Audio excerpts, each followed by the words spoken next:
Jar. Aduh.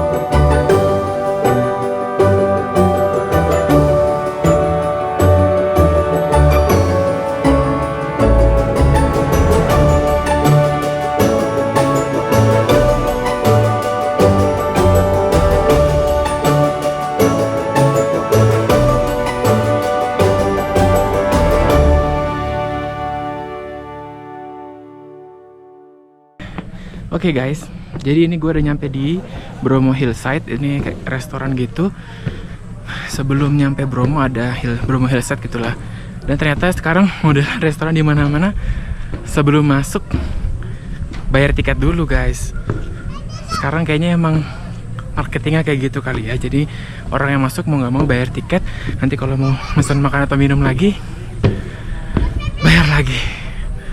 Nah itu dia bro, area Bromo di belakang. Ini dia Bromo Hillside-nya 360 panorama gitu. Kita check-in dulu di dalam. Jadi ini cafe, dia punya 360 deck yang bisa view ke Gunung Bromo. Jadi ini di depan gue. Nih di sebelah sini nih, kalau nggak ada kabut kelihatan hillsnya, kelihatan bukitnya, salah satu bukit yang ada di Bromo. Very typical Bromo. Ini dingin banget ini. Ternyata makin sore kabutnya makin tebal. Ini gue harus udah masuk penginapan karena penginapan yang gue booking itu dingin banget ini. Penginapan yang gue booking itu masuknya lewat jalan pasir, udah off-road, akan cukup mengerikan. Kalau udah gelap gue masih di luar berkeliaran. I think it's wise if we check it now. Mudah-mudahan besok pagi pada saat sunrise, pada saat kita nanjak, cuacanya mendukung, nice and clear. Oke. Nah sebelum masuk lautan pasir, kita lewatin jalan aspal dulu tuh guys. Turun dari atas bukit ke bagian dasar lautan pasirnya. Terus sampai di sini itu masih aman-aman aja. Viewnya juga epic banget, kayak bukit curam di sebelah kanan gue ini. Kalau di kamera emang kelihatan biasa aja, tapi aslinya gede banget. Perlahan matahari mulai terbenam, kondisinya semakin gelap. Pasang lampu jauh aja kayak masih kurang gitu, gak cukup deh.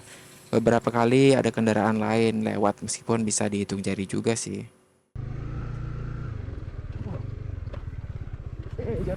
Ya, jatuh juga akhirnya. Ya seperti kebanyakan orang stupid lainnya, kalau jatuh bukannya minta tolong cari bantuan, gue malah semoga nggak ada yang lewat, malu. Jangan dicontoh ya guys, harusnya kita cari orang biar bisa ada yang bantu gitu. Nah habis jatuh pas mau di starter ternyata agak lama tuh nyalanya. Makin panik lagi nih guys. One of so many things I've learned sebagai pemotor touring amatiran ini. Jadi kita harus memperhitungkan bobot kendaraan kita ya guys ya. Ini karena kita mau ke Bromo, which is jalannya itu berpasir. Seharusnya itu nggak ngisi BBM penuh, tapi di Malang gue penuhin karena pas kebetulan di Malang ada Shell kan. Di tempat lain gue khawatir sih nggak ada, nanti mungkin ada lagi baru dibalik kan. Jadi ya udah gue isi penuh dah tuh. Makin berat kan motor gue. Okay, you can do this. Yes, you can do this. 20 menit lagi. You can do this. Kalimantan aja bisa, masa Jawa Timur enggak? I can do this. Keep calm, keep calm. You got this. Yes, you got this. Come on. Sedikit lagi. Sedikit lagi sampai. Just 19 minutes. You got this. Coba. Ya, 3 kilo lagi.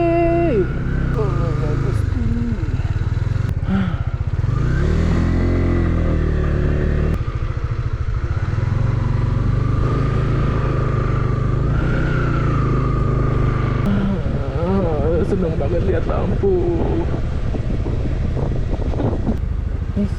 Pak, Tengger Indah Homestay bukan? Sini, Pak. Alhamdulillah. Masnya lewat Lautan Pasir tadi? Heeh. Aduh, Mas, ya saya bukan nakut-nakutin.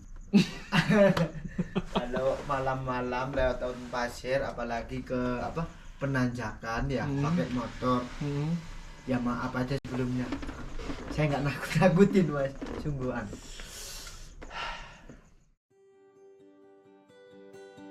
You have to look at this. This is very unreal, and I'm glad I make it to here.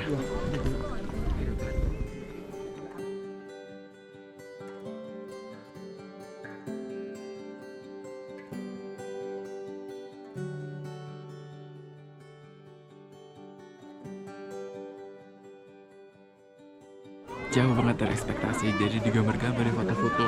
It's very different, guys. Jadi kalau misalkan kalian ada waktu, ada rezeki, you should visit this at least once in a lifetime. You'll see it. It's very great.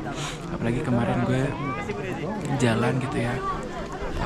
Kemarin kan gue naik motor itu dari sebelah sana, naik motor lewat lewat lautan pasir, naik ke atas penginapan. Nah itu dari bawah itu you feel so very tiny. Lu ngerasa kecil banget gitu. Karena gunungnya tuh it's very unreal, besar, gede banget, tinggi. Jadi enggak, picture doesn't do it justice. I don't know, it's kind of very emotional right now.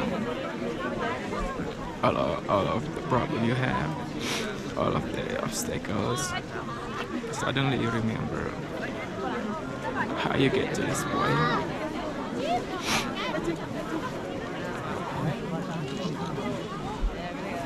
It's safe to say that I made it. I worked for it, and I did it.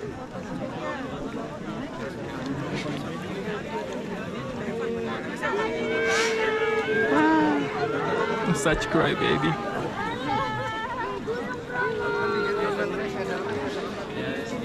Alhamdulillah ya Allah.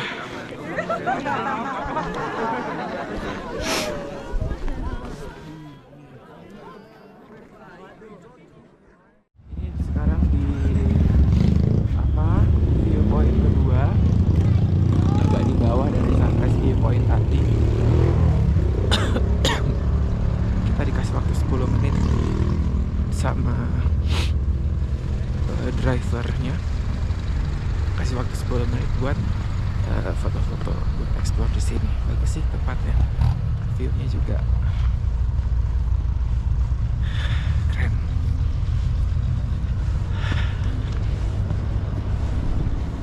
Nih lihat nih, tuh.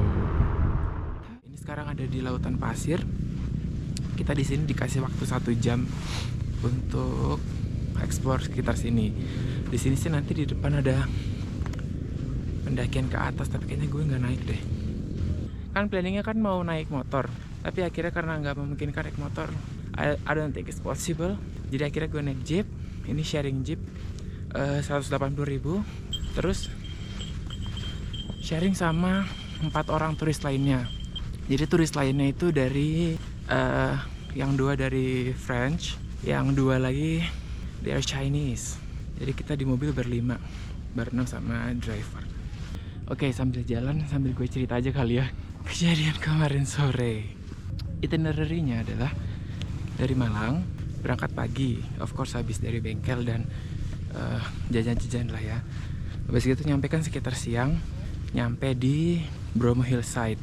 Nanti di Bromo Hillside gue kan kerja dulu gitu kan. Kalau udah selesai sore baru ke penginapan, check in. Dan gue kira masuk ke penginapan itu jalannya ya pasir-pasir, ya udahlah pasir gitu ya. Dan ternyata pasirnya sangat halus dan beberapa kali gue slip di motor, jatuh. Dan itu kondisinya maghrib menjelang malam, jadi bener-bener gelap dari ada matahari sampai nggak ada matahari, jadi cuman lampu motor gua doang. Itu pun gue udah pakai lampu jauh, tetap berasa deket banget karena saking luasnya gitu ya, nggak ada apapun di depan, hanya pasir-pasir aja. Duh, itu sepanjang jalan gue cuman baca-baca doa aja dah.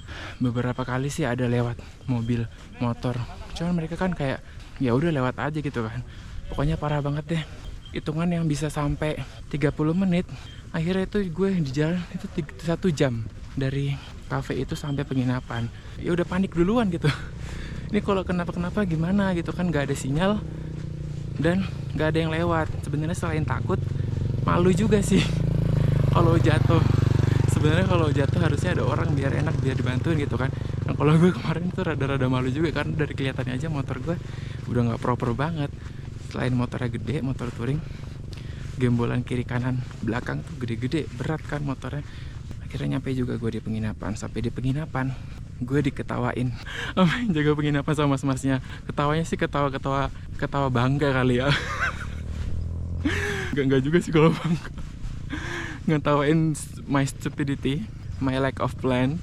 Jadi emang kalau bukan musim penghujan, saya not recommended guys untuk jalan di ke Bromo naik motor karena itu pasirnya akan kering banget, halus banget, jadi gampang slip motornya. So that's it, the highlight of my Bromo solo trip. Meskipun banyak kendala, banyak tantangan, but that's what makes the story, right? So I guess I'll see you on the next destination. Ciao.